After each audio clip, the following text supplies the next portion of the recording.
Babawasan ng Estados Unidos ang joint military exercises kasama ang South Korea.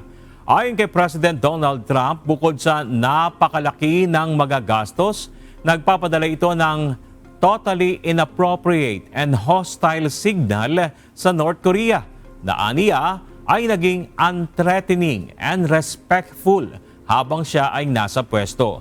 Dahil hindi na maaaring ikansila, iniutos niya kay Secretary of War Pete Hegseth ang major reduction sa joint military exercises.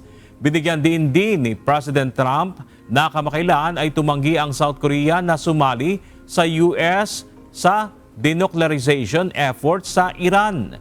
Ang direktiba ay inilabas isang araw bago ang Ulchi Freedom Shield exercise na dapat sanang simulan na kasama ang humigit kumulang 18,000 South Korean troops at mga pwersa ng US.